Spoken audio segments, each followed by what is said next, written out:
podcast series for all the immigrants out there to be inspired, rediscover their potential, and most importantly, not feel alone. So today's guest is a special guest. She originally hails from South Africa and migrated to Australia along with her parents at a tender age of 6.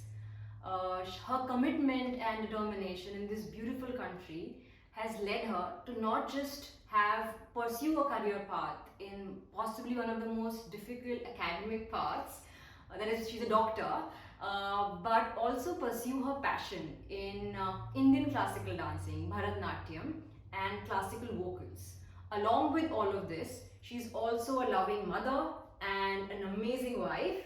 Please welcome Neetu. Thanks, Surabhi. It was a really nice introduction. Thank you for taking our time. It's lovely having you here. And yeah, how do you do all of this? You are a doctor, you are a dancer, a singer, a mother, a wife. Is there anything else left?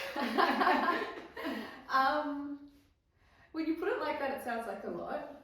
But I guess when you just start doing things, it just flows. And all the things that you mentioned are things that I enjoy doing. Not to say that there are days where I'm waking up and I'm like, oh, I need a holiday. Yeah. But I have a lot of support, so I don't do it all alone. I've got lots of support, whether that be my husband, my parents, my in-laws, siblings. So a lot of support around me to be able to do the things that I want to do.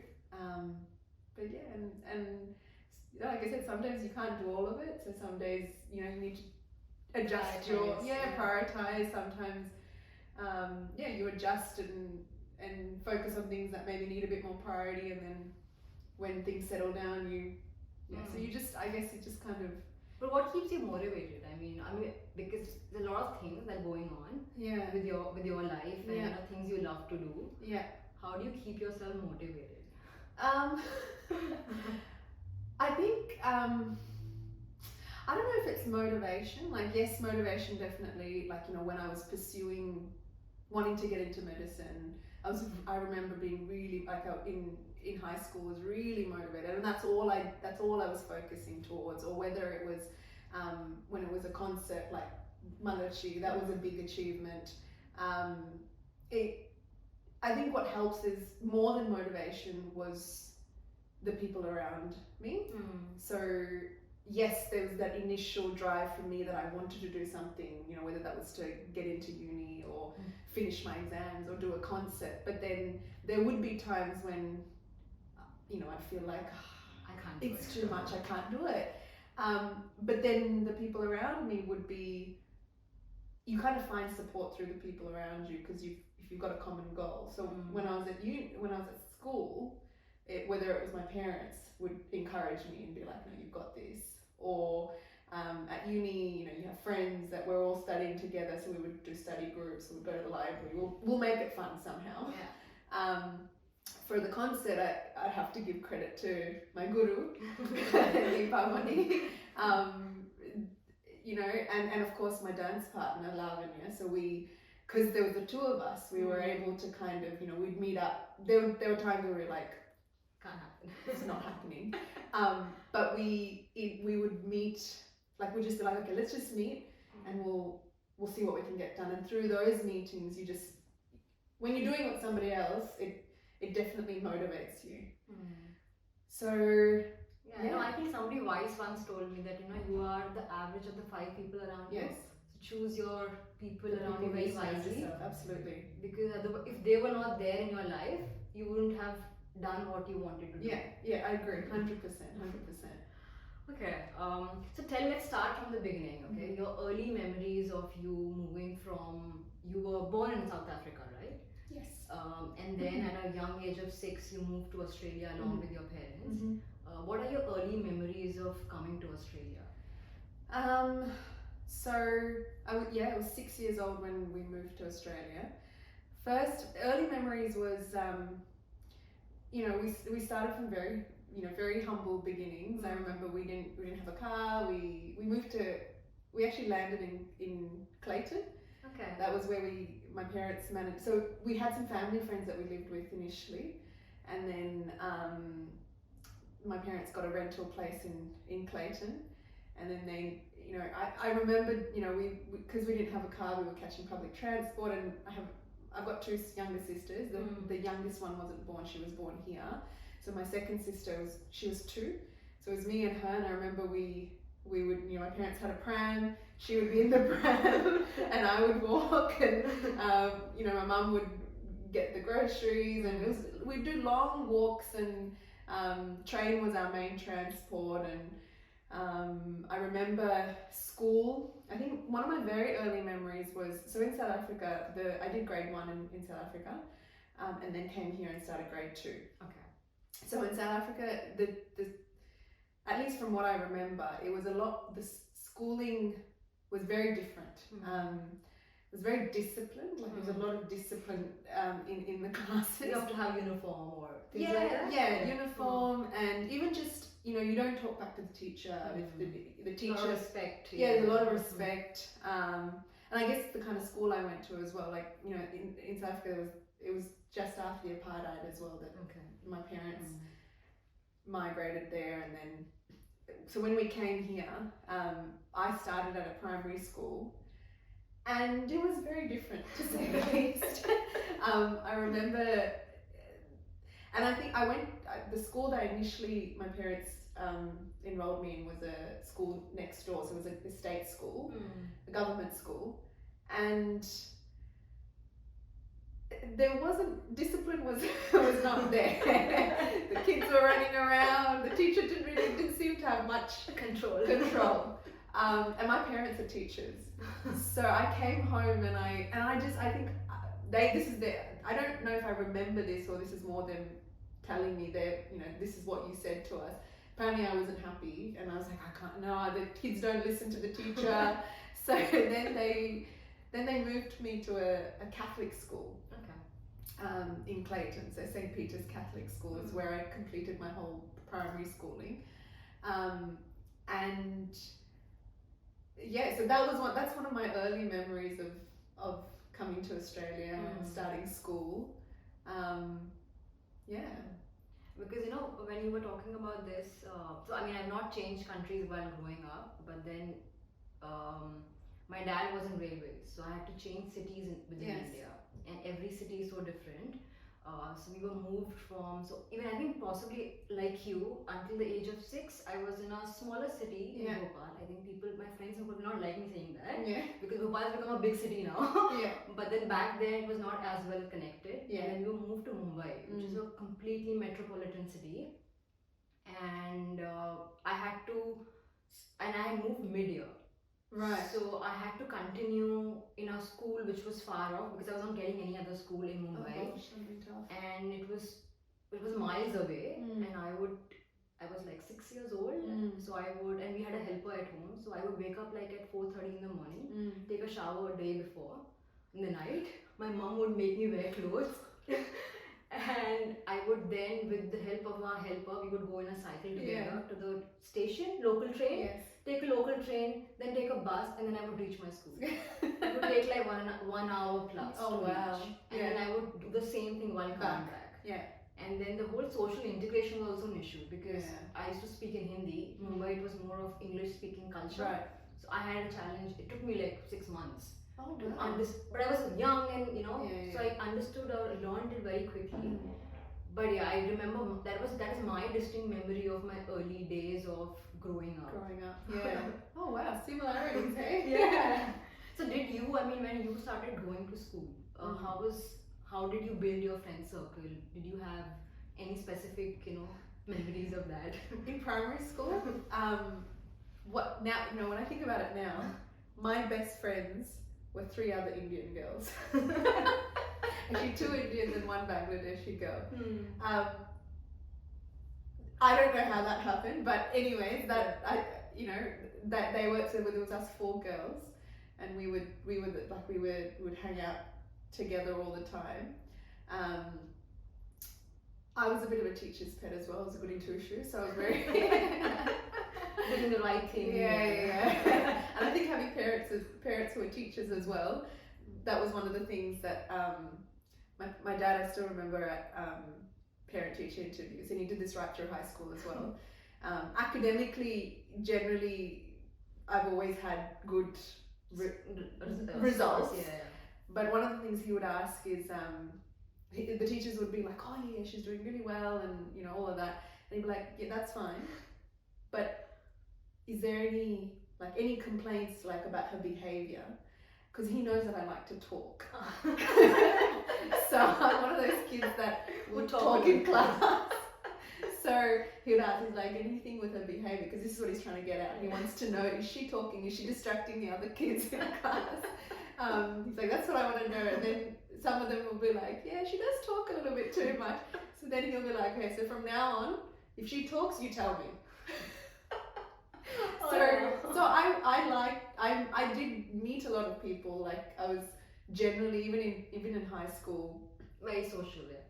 yeah, like I tend to here. I'm not sure about back in India, but here generally in primary school or mainly in high school, there tends to be groups, and people just tend to have their own group. Yeah. Whereas I never really belonged to a group, and at one point I actually felt like You want to belong. I wanted to belong somewhere. But then the friends I started to make, like my best friend from high school is still my best friend now, and she was also someone I remembered. She didn't really have a group either. So you became friends. Yeah, well, yeah, we were friends with everybody. Yeah. She's still friends with everybody. I don't know how she does it. But yeah, like I tended to have conversations with different people. Okay. But yeah, I mean, I did find making friends very hard in school. I don't remember that being a difficulty. But did you find a bit of disconnect with how you were being brought up and the culture outside? Yes. Because while of course Australia is a multicultural community, the Indian values are very unique, and in that sense, in a minority, right? For sure. Primary school, I don't remember feeling that difficulty, and I think that was because you're too young, and at that age, there's not a lot of. I don't remember being, there was the parties and things like that wasn't an issue, but in high school, I remember. So it was in year 7 and 8. Actually, it went throughout, but year 7, 8, and 9, those 3 years, I remember year 8 being one of the most difficult years for me, because I was getting invited to birthday parties, sleepovers, and I know where you're going. I didn't even have to ask. Like, I know the answer. I didn't have to even go and ask for permission. So I remember the friend. I didn't find I was, and I think maybe that's why I did fall into a group. Yeah. Because I would find that if I got too close to anybody, I actually found that people tended to not invite me to things because I didn't turn up I didn't go to anything. Yeah. And I'd make an excuse. I started to make excuses and be like, oh, I've got something else on, or I've got, which I used to find difficult because at school, I felt like there was this tension. This battle, constant battle. Yeah, and be like, oh my gosh, like, what do I tell them? When I got an invitation, I used to get anxious. It used to make me really anxious when I'd get invitations, rather than being like, oh, I'm so glad you invited me. But then it was in year 9 was when I met the friend I was talking about, Mia. So she's an Italian girl. Okay. She somehow, I think she was one of the first friends that I felt comfortable, and I don't know why. I think maybe because their culture's very similar as well. I felt comfortable to tell her the truth that you can't go. I'm not allowed. Yeah. And so Mia was very, she was very persistent. So she, to the point where she met she's now, my parents love her. She was the first friend I was allowed to go. She'll still joke about it. If she sees this, she'll laugh. She was the first friend that I was allowed to go over to her house. Yeah. But that was for a study group. should just say I got Neetu out of the house, but it was still for a biology study group. Were you the studious one in the class as well? Yeah, You were. yeah. Back before I would probably shy away from saying this, but yeah, I was. I was the nerd. You were the front benchers. Yeah. Oh wow.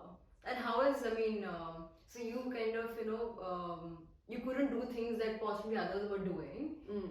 And so you had to, did you also have to shed your ethnicity to an extent to fake something that you weren't?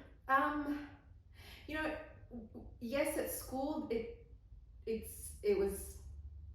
I guess I didn't really share my culture or ethnicity at one point. I think up until that year 9, year 10, I kind of kept personal, like everything to myself. But when I say this, it sounds like my childhood was just, stressful. No, but of course not. Yeah. But I think what my parents did well was outside of school, we had our own community. So I'm Malayali. So we had and I was from South Africa. We've actually got a massive community from South Africa, Malayali South African group, who, actually we all grew up together. They're all teachers. The parents are all teachers. So parents are all like best friends. So there's a big group of us that actually moved around the same time. So because of that, even though I might not necessarily had strong friendships from school, I had really strong, and I still have those friendships now. And that was something that, so say if I didn't go to a birthday party from school, but I was going to some of these community events and stuff like that. So that was my parents. Made sure that we were involved in the Malayali Association events or church events, and we were very strongly involved in church and choir, and I was doing Bharatnatyam. So every Saturday, I was just back like full. With your dance. Saturday morning was dance and singing classes, and then if we'd had a concert, then there'd be rehearsals. So I never felt that void of. I didn't feel like I was missing out on anything. At school, it felt stressful because I'd have to make some excuse. But outside of school, you could be yourself in that. Yes, it didn't. I didn't feel like I was missing out on anything much. So that really, really helped. Okay. And I think that's what made I feel really proud to be Indian. So even though I was born, not born in India or lived in a country that wasn't, didn't have a lot at the time, I think because of the community that we were in, and because of pursuing these, or parents pushing me to do dance or singing or whatever. You were connected with India, and that's and I've always been very, very proud. And so coming back to your question, I think once I kind of found a couple of people, so Mia or a few people that I felt comfortable around at school, then I felt more comfortable to start sharing my life outside of school. So I remember like in year 10 or year 11, they did a dance competition at school, and I did a Bollywood dance. Oh really? Okay. And I felt like I didn't feel, I felt proud to do it. And I just started to become known as the Bollywood dancer. The Bollywood dancer, yeah. Oh, that's so nice. That's when you started exploring yourself, your true self in front of everybody. Yeah. Okay. And I didn't feel I don't think I ever felt ashamed. I just didn't know how to express yourself. Yeah. Without being judged or. Yeah. I think it'll be good. I mean, there's a lot of immigrant parents who've moved here and who are now raising their child. They're in their younger years. And it'll be good if you can give some advice, given that you've experienced it yourself while growing up, and now you also have a daughter. Yeah. What would be your advice to them for that social integration and to ensure that they're able to express themselves more openly? Yeah. I think we have a really beautiful culture. The Indian culture is very beautiful. It's very family orientated. It's built upon, love and respect for elders, for family, and I think we shouldn't lose that. I think we should pass that on to our kids as well. I honestly look back on my childhood, and there's nothing that I would change. I don't think there's anything that, yes, I mean, I think the only thing that I wish I could have maybe done was maybe be able to have an honest conversation with my parents during those times of, you know, at school, if I had those difficult moments of what do I tell my friends. I didn't have those conversations with my parents. I think having those conversations with my parents might have just made it a bit easier. But in terms of the fact that they said, oh no, I mean, I think the fact that they said no sleepovers, I think it was good. I would. You wouldn't be a doctor today, possibly. I think that would be the same rule for my daughter as well. Because there's safety issues from that as well. So I think there's a lot that's a whole other topic. I think I don't know, it's an Indian news someone who's saying this, but yeah, I would agree with you. Yeah, that's a whole other topic. But yeah, I think that's probably maybe in terms of advice, if I was giving, is I think just have honest conversations with your kids, and that's what I hope to do with my daughter as she grows up. Because I'm sure there's always going to be generational differences as well. So even though yes, I've been a second generation? I think first generation. First generation. Yeah. And I've had my of trying to integrate, but my daughter being born here and her journey will probably be a bit different. So I'm sure there's going to be struggles that I might not necessarily understand because it's going to be different. It'll be different. Yeah.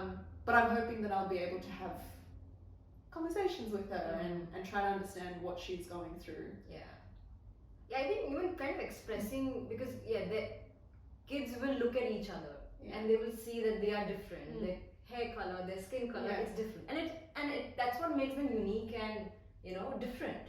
And the ability to have those honest conversations where you can just express yourself and help them understand why they are different and connect them with their cultural ethnicity is the right way, I think. And we should not shy away from it. No. Talk about how you got into Bharatnatyam. Like you said, I think your parents wanted to and again, because of the part of India you come from, there's a lot of importance to cultural art forms and things like that. For sure, so they got you into Bharatnatyam and singing. Yes.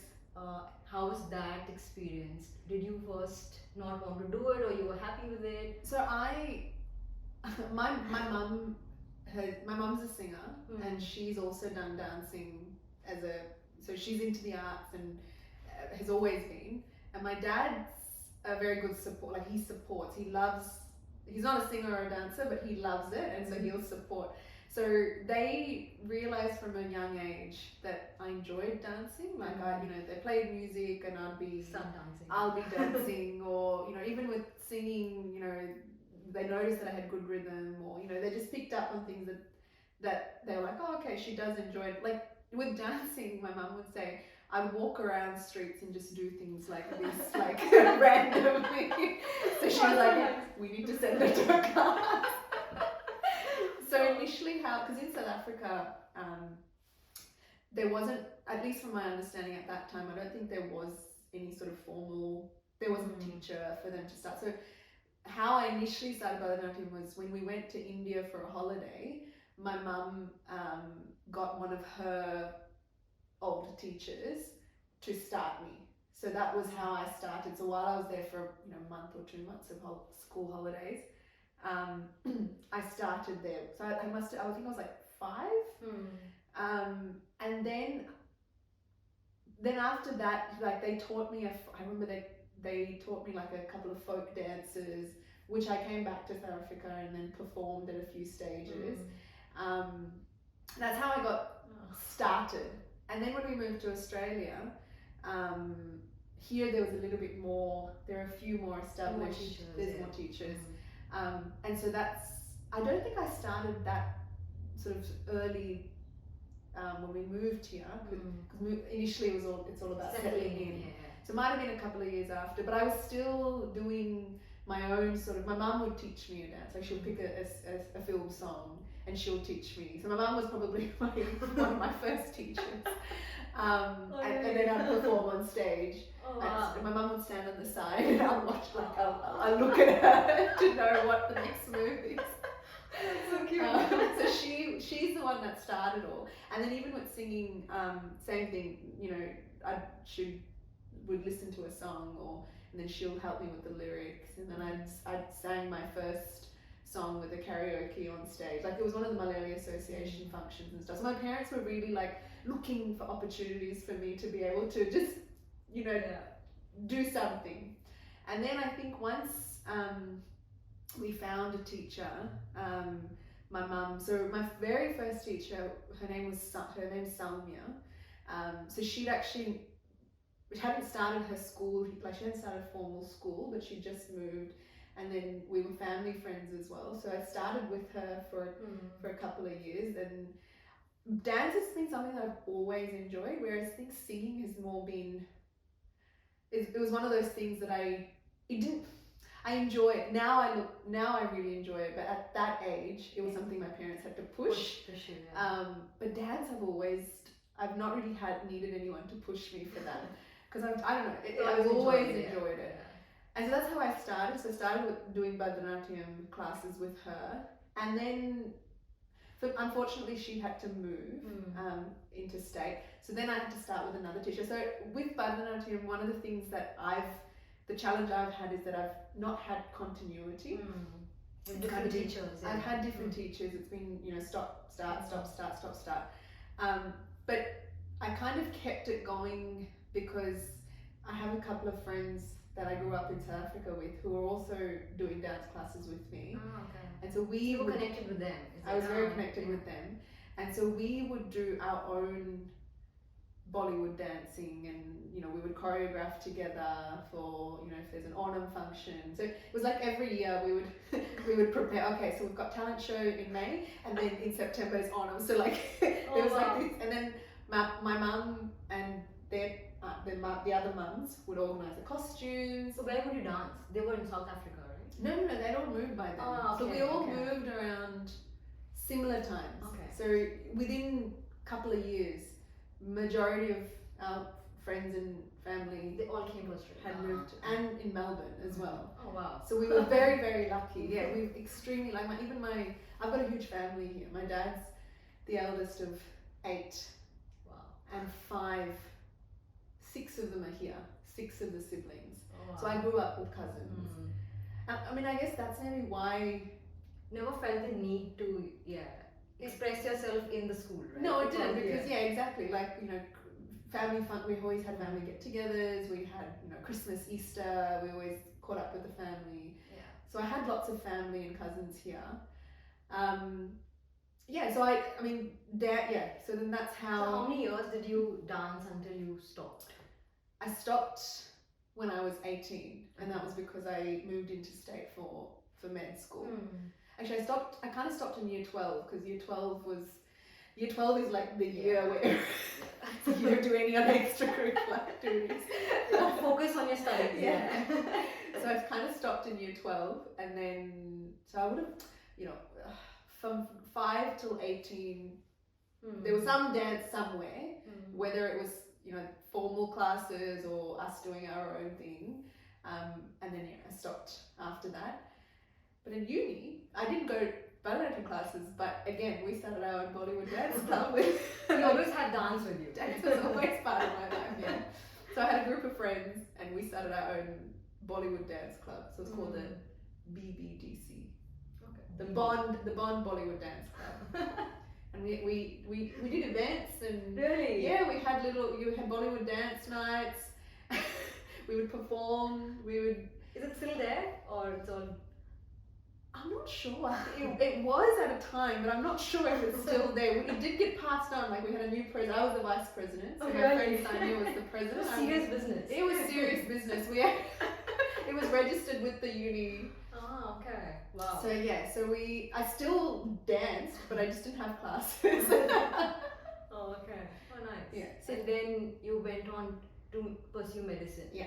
So I studied medicine at Bond Uni in the Gold Coast. Okay. So I was there. So the uni was 5 years, and then I was there for another 2 years after. So I did my internship, and then a residency here. Okay. So I was in the Gold Coast for about 6 to 7 years. Interesting. Yeah. And where did you meet your husband? Oh, so I met my husband here in Melbourne. Mm. So during I used to sing. We used to sing for our church, and we still do for the choir. And there was a event at. So your husband also sings? No, he doesn't sing. He's a musician. Oh, okay. So he has his own band. So what a beautiful family, right? You have a husband who's a musician. You can dance and sing. So you can literally have your own event in the house. If we had more time, we would. So, so him and his mum, they have a music school, and so they also had a band where they would do charity concerts every couple of years. So it was quite a grand thing that they would do, and they'd have singers from India come, and it would be quite big. So when I was 11, I sang for this. So they were looking for singers at the time. So I was singing for a church event, and one of the uncles that's part of their group, that's part of organising their concerts, heard me sing and then approached my parents and asked, "Oh, would you be interested in coming in?" So they're a Tamil Sri Lankan community. Okay. But my parents were, "Oh yeah, sing, of course, like you have to." And that's so. I was 11 at the time. So when I met him, he was just one of the guys that he was the one that leads the band, like The famous guy. Yeah. didn't think anything of him at the time. But then so I would do basically every couple of years when they do a concert, they'd call me or they'd call my parents, and so I'd be part of their concert. So over those years, and then towards, I think when I started uni, we both kind of Started dating, yeah. started dating, and then That the led rest to is marriage. history. And a beautiful child now. Yes. How old is she? She's She'll be 2 in December. Wow. Wow. Yeah. And then you continued Bharatnatyam after she was born. Yes. So What led to that? So I've always been I've always tried to incorporate some sort of exercise into my life, whether that's gym or aerobics or something, but I just felt like something was missing. I remember it was work, and I'd had her. I think she would have been about 6-7 months, and I was back at work when she was 8 months.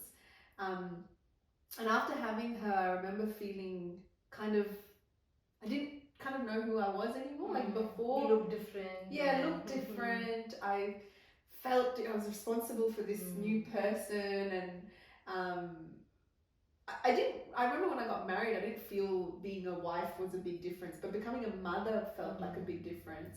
And then also sort of just the responsibility of, and when I went back to work was a good way of sort of finding that myself again, because this is something I was doing before I had her. But did you have, were you practicing GP that time as a trainee? Or No, I was, so I got into GP training when I got pregnant. Okay. And so then I did about 10 months of my training, and then I took An exam. No, I did my exams after Zaria was born. Ah, okay. Wow. Yeah, so I took. How do you manage your time?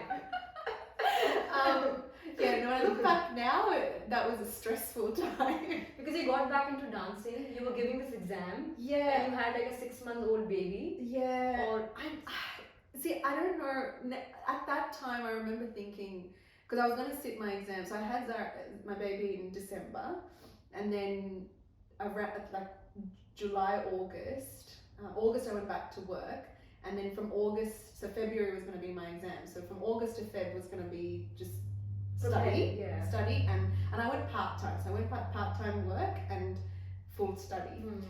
But I wanted to get back into dance as well. I remember telling my husband, I was like, I'm craving for it. I really want to get back into dancing, because I haven't done it in a long time. And specifically Bharatnatyam, because I hadn't done Bharatnatyam in such a long time, and I missed it. And something just a bit more structured, like just to go to, and at that point, I just wanted something structured, something that I'd go every week because I found that otherwise I wouldn't go. But then I remember thinking, like, my husband even asked me, like, you got exams, why don't you wait to the next semester, like finish your exams, and then in February you can start going.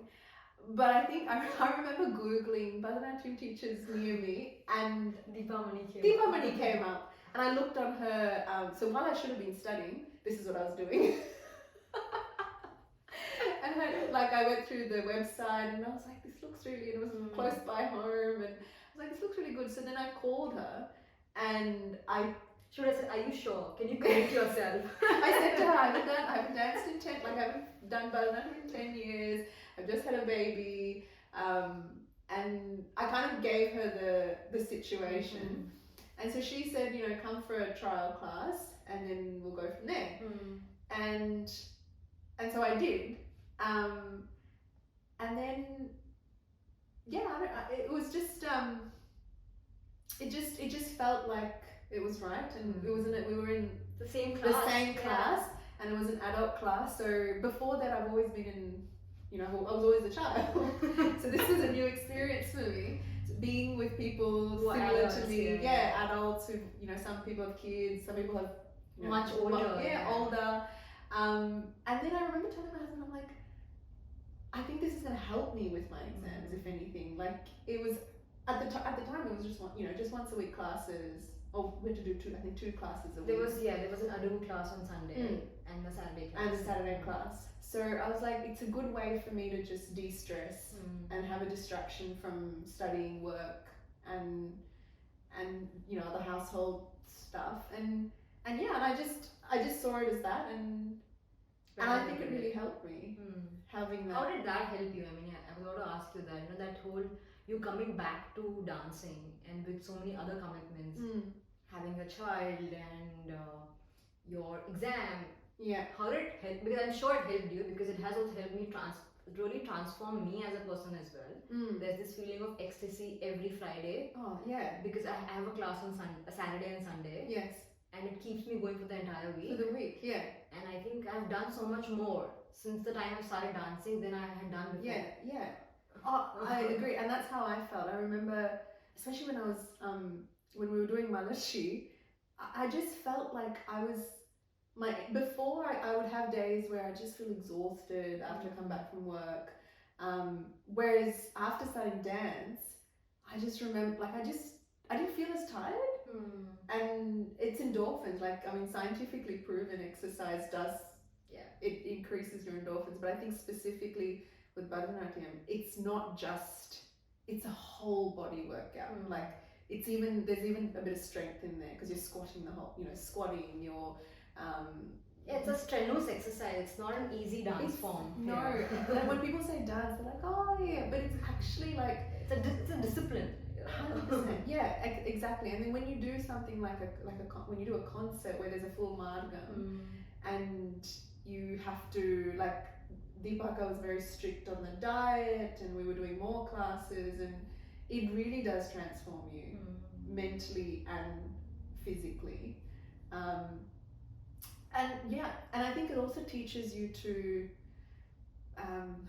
organize your week. Like, because I knew I had to study as well, I would block out, I'd have days or times that I know, okay, from this time to this time I'm studying, and this time to this time I practice dance. And like I said at the beginning, I have a lot of support. So because I was working part-time at the time, I could allocate, you know, these 2 days were going to be my study days, and those 2 days either my mum or my mother-in-law would look after my little one.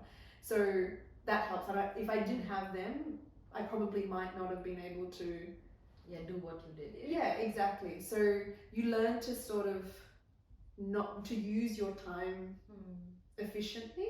And in saying that, there were days where you know, I plan something and it doesn't happen, because when you have a baby, you can't have a predictable no, that things change, or, you know, life changes, things get in the way.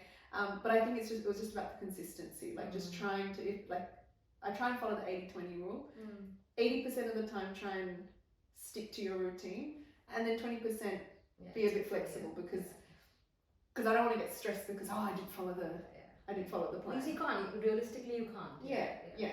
So I think support and then just planning ahead were the two things that kind of.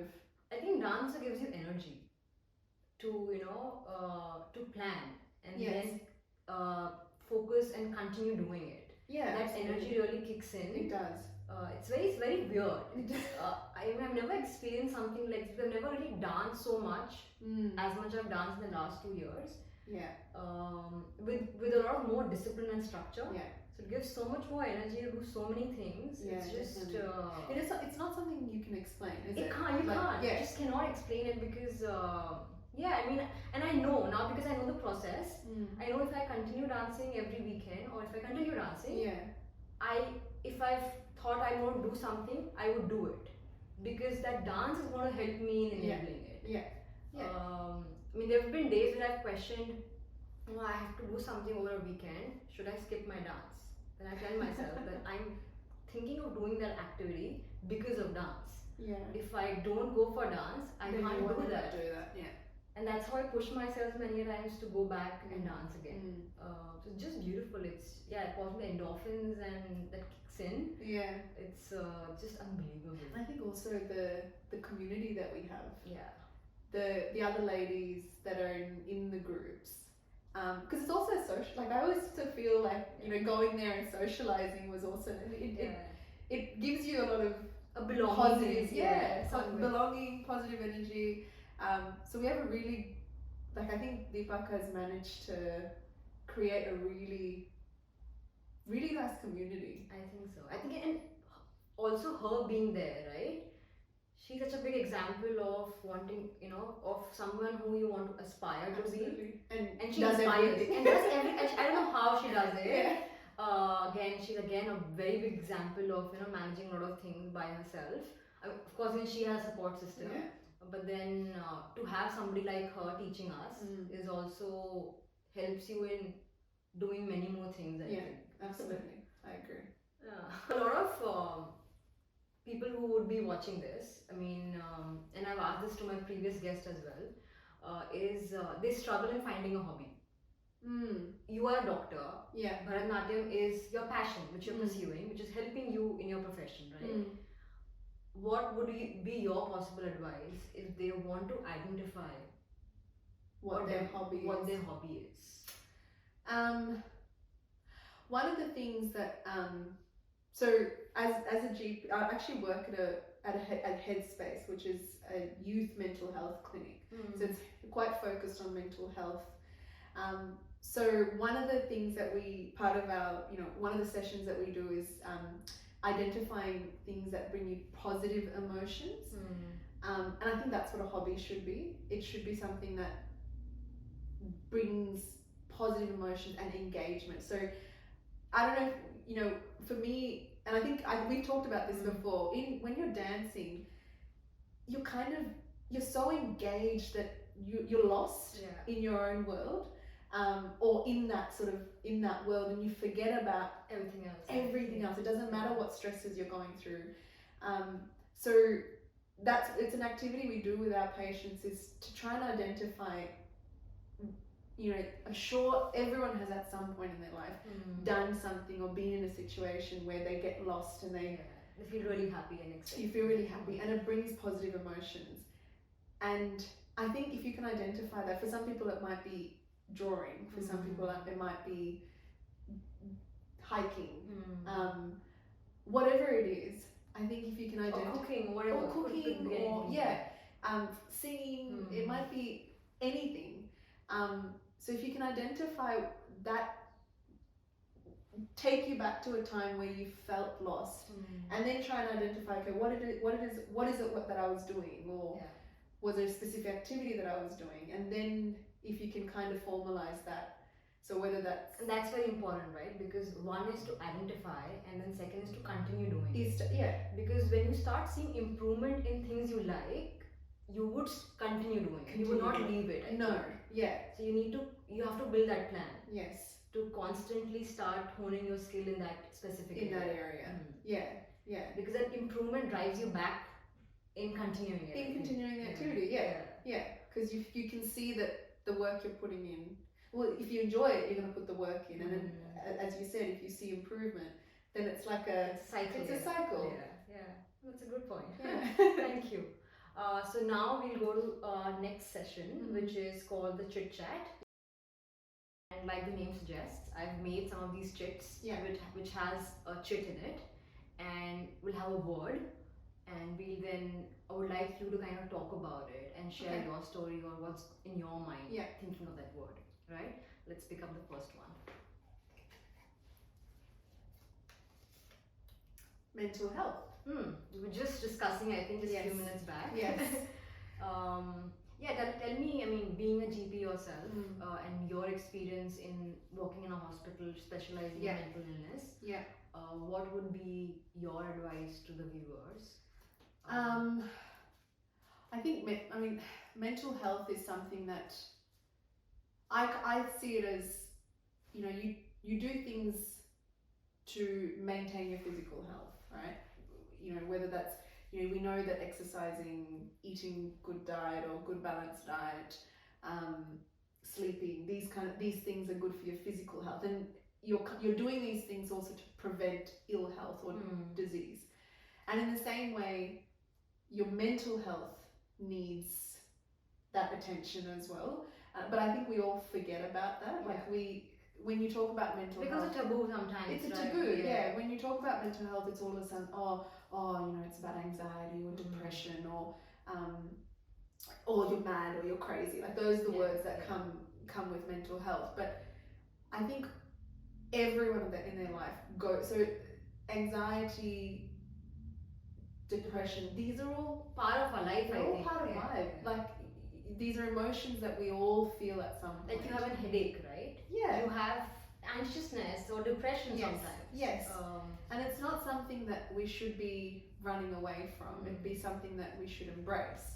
And I think that's the first thing. That's one of the first things that I try to tell my patients is, if you feel anxious, let's accept, okay, I feel anxious. Let's try and identify. Sometimes it's hard to actually identify that's the feeling. Like, what is the feeling that you're actually feeling?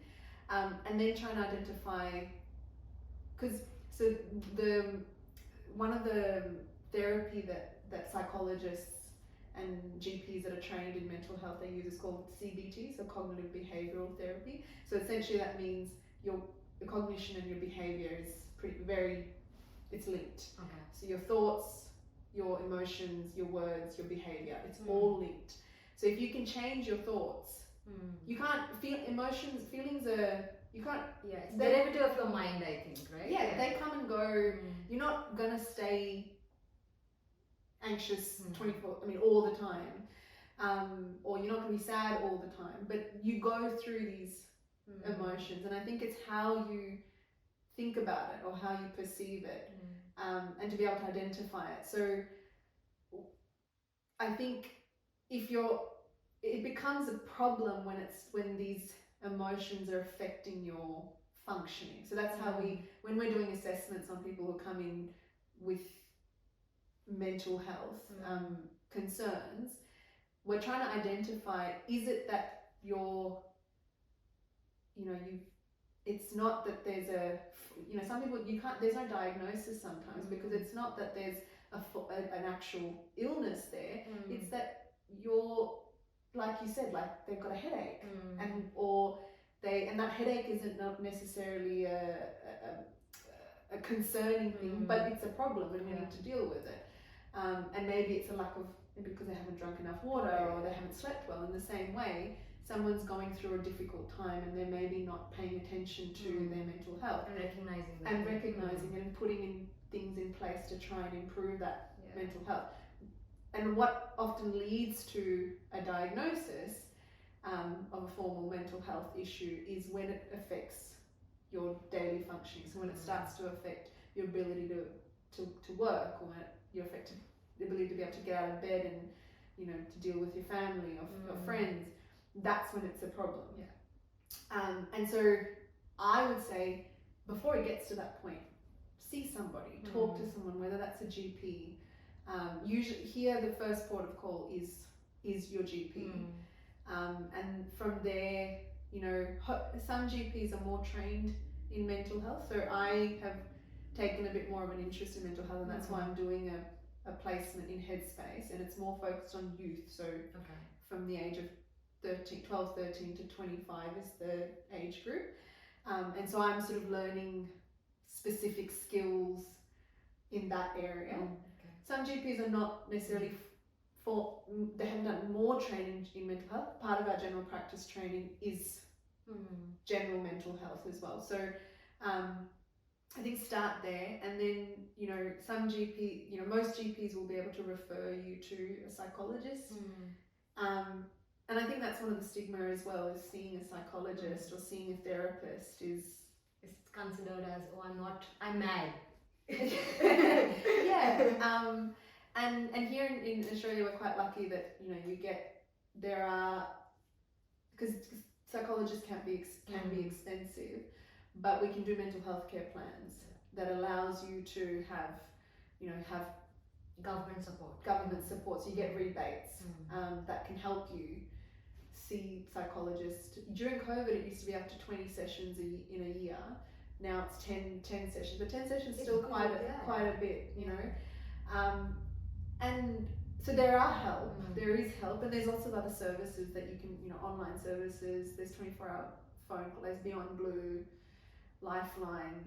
There's specific services for young people, for elderly people, for men, for women.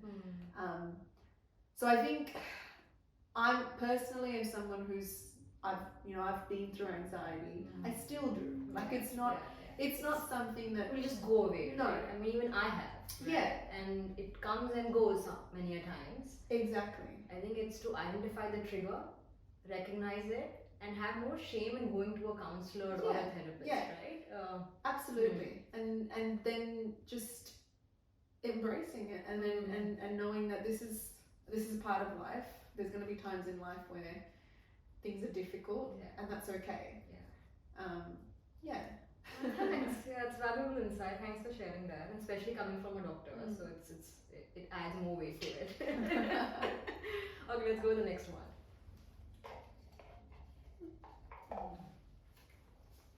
Ooh, favorite mudra from dance. So mudra is basically moves in Bharatnatyam. Yeah. Yes, anything that would possibly that you like or reflects who you are as a person. My favorite mudra, I think, would have to be this one. Oh, I love it. Yeah. So that one's it's a variation of Katakamukam. So that one, I think, I don't know, I've always liked it. Even as a child, I remember always. It looks beautiful. I think it aesthetically, and it looks complicated. So once you get it, it's like, oh, it's very impressive.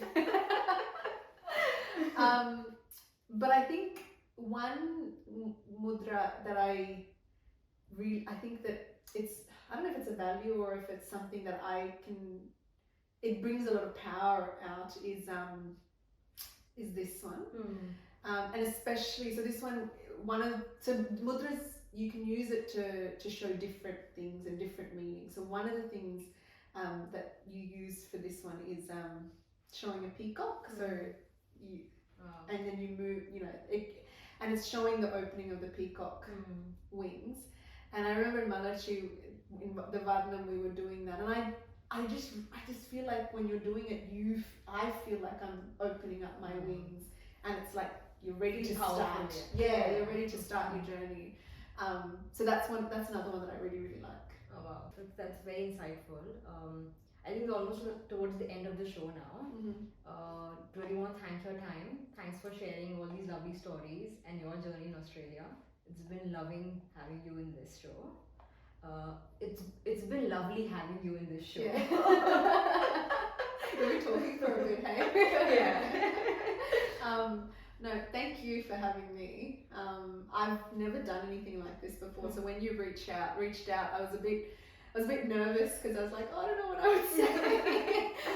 But this has felt like just a conversation. We talk in class and anyway, so it's just felt like a conversation that you'd have with a friend. Oh, thank you. And I really enjoyed it, and hopefully you know, if there's something that we've talked about that can be helpful to the people that are watching, Yeah. that's an even bonus. Yeah. So thank you for this opportunity. No, thank you. Thanks for sharing your stories, and I hope somebody gets inspired Mm. and finds a hobby. Yeah, exactly.